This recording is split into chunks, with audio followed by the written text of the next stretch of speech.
These are the early signs of a global liquidity crisis, which is different than a recession and different than a called a plain vanilla, financial crisis. The liquidity crisis, is when you get ready to turn off the lights. There's a dollar shortage around the world, and people say, "How can that be?" The Fed printed, $7 trillion of money. M0 actually higher than that. I think it went up to 9 trillion. They just flooded the zone with money, and the answer is yes and no. Yes, they did print over $7 trillion of base money, so-called M0. But that money didn't go anywhere. The Fed, how does the Fed print money? Well, they buy bonds from dealers, from the big banks, the so-called primary dealers. So the open market desk at the Federal Reserve Bank of New York calls up Goldman Sachs, they offer me 10-year notes. Goldman says, here's a price. Okay, done. Goldman delivers the notes to the to the Fed, and the Fed pays Goldman. And that money comes out of thin air. That is money printing. But then Goldman takes the money and gives it back to the Fed as excess reserves. It doesn't go into the real economy. Nobody borrows it, nobody spends it, nobody lends it. All that happens is at the Fed, you're building up both sides of the balance sheet. You're building up the asset side with U.S. Treasury securities, and you're building up the liability side with deposits from the primary dealers in the form of excess reserves. So that money doesn't do anything. I mean, it's printed, if you want to say that, but it has not caused inflation. The inflation comes from, as I discussed earlier, from the supply side, the price of oil, supply chain disruptions, wheat, food, gasoline, et cetera. The inflation is flooding in, and it's exacerbated by fiscal policy. Now, you have to, what I just described about the money printing, that's monetary policy. Okay. But fiscal policy, which is the 5 or 6 or probably $7 trillion of deficit spending, that's helicopter money. When the federal government and the Congress and the Treasury hand out checks, that's helicopter money. That's not like giving Goldman money and then Goldman gives it back to you. Forget that. It doesn't do anything. I mean, it exists. It doesn't do anything. But when the government hands out checks, that's real. Now, some people saved them during the pandemic. A lot of millennials opened accounts on Robinhood and started trading cryptos. They could, kiss that money goodbye. But more recently, that money has been spent, and that's when the inflation really took off. So that was driven not by monetary policy; it was driven by fiscal policy.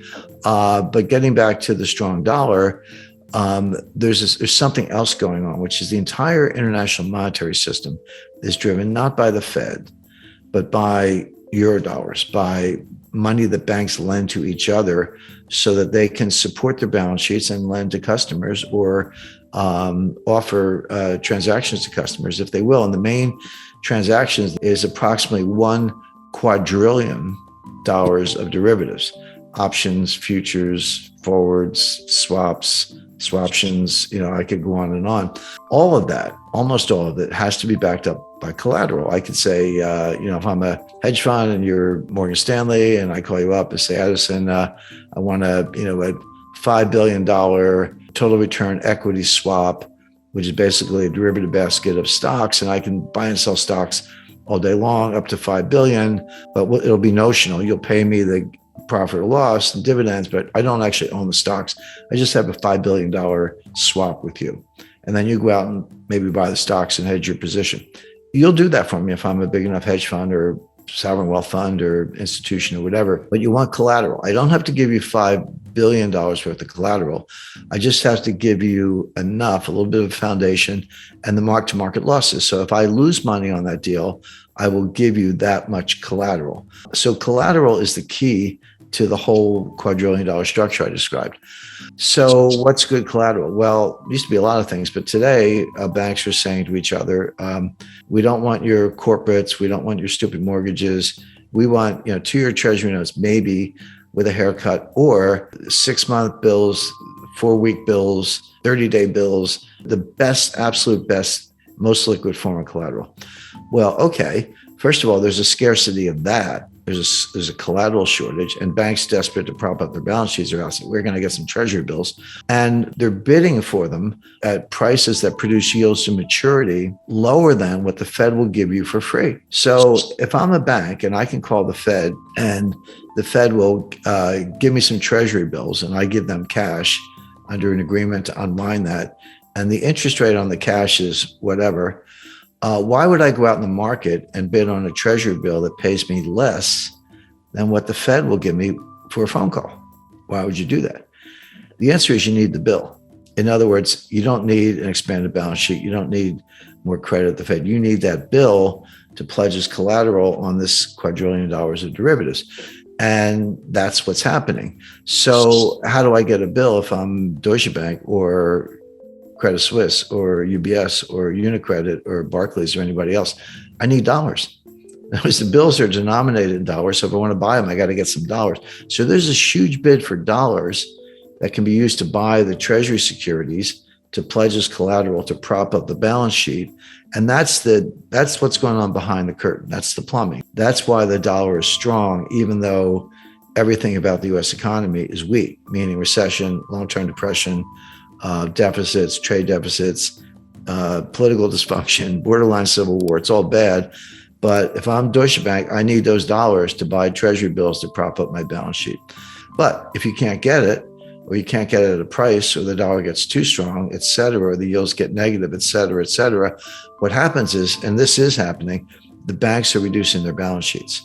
And it's just a matter of time, in my view, not guaranteed, but one could see a situation where suddenly some major player goes bankrupt. They can't meet a collateral call, or a bank gets in distress, or there's a run on the bank. Now we're back to 2008. This wouldn't look like 2020. This would look like 2008, except worse.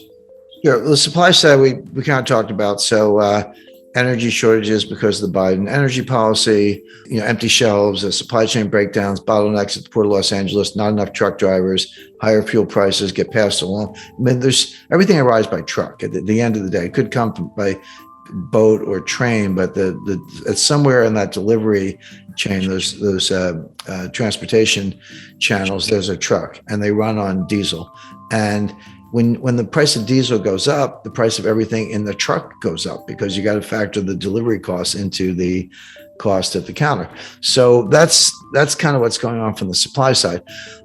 Demand side inflation, what's called demand pull inflation, is mostly psychological. In other words, consumers get it in their heads that prices are going up for whatever reason. Maybe they actually are going up and they extrapolate from that, or they have other reasons for believing that. And so what they do is they pull demand forward. And I lived through this in the 70s. This was what was happening in the 1970s. You want to buy a refrigerator or a car, or a new suit or clothes or anything. And you go, you know what? I better go buy it now, right now, because it's going to be, if I wait 3 months or 6 months, it's going to be a lot more expensive. So you do, but what you're doing, you're pulling all that demand forward, and it feeds on itself. Prices are going up because there's more demand, possibly combined with supply shocks. And then when the prices go up, it validates the narrative. It's like, oh, see, I told you, prices went up, better go buy more. And it just feeds on itself. So, but they're very different. So the Fed, it's one thing to say the Fed can't do anything about the supply side inflation. The Fed can't do anything about it. The Fed doesn't drill for oil. They don't drive trucks.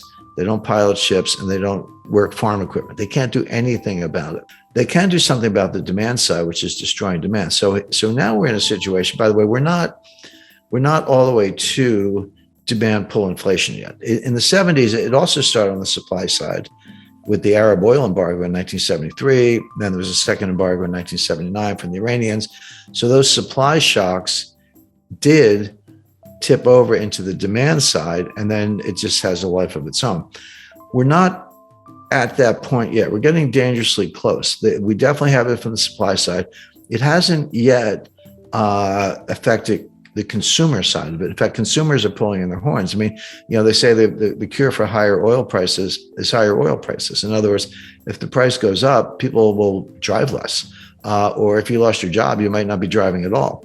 So there's another way for those prices to come down, which is the high prices themselves destroy demand by themselves.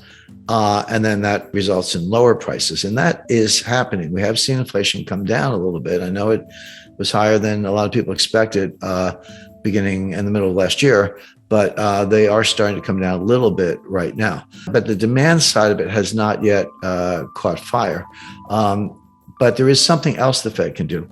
they can destroy demand. So how do they do that? Well, raising interest rates. So what happens? Credit card rates go up, mortgage rates go up, new housing purchases slow down, car financing, leasing rates go up. So people stop buying new cars, et cetera. If you do that enough, you can destroy demand, but it's at a very high cost, because what are you doing? You're putting the economy in a recession. So can the Fed deal with supply side inflation? The answer is yes, by destroying demand and putting the economy in a really severe recession. So nice job, Fed. That's between a rock and a hard place. Let it go. And it'll take a long time to fix the supply side, or crush demand so much that it fixes itself, but at a very high cost.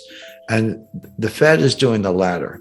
It's a very, very imperfect, blunt instrument, but they are destroying demand. Now, so here's the policy question. Does the Fed know what they're doing? The answer is always no. They never know what they're doing. They pretend they do. They say they do, but they don't really. Do they understand what I just said? Not really. So what are they going to do? They're going to keep raising rates because they got to crush inflation. And that's what Volcker did. Leave aside whether that was really the problem, but that's what he did. So Powell is going to keep raising rates, and they may raise them 75 basis points in September, again in November, again in December, into 2023. And you're like, wait a second, Jim, you said we're in a recession and unemployment is going to start to go up, and there's demand destruction because of higher interest rates, and that may result in declines in housing prices. The inflation may cool off. So why is the Fed raising rates into weakness?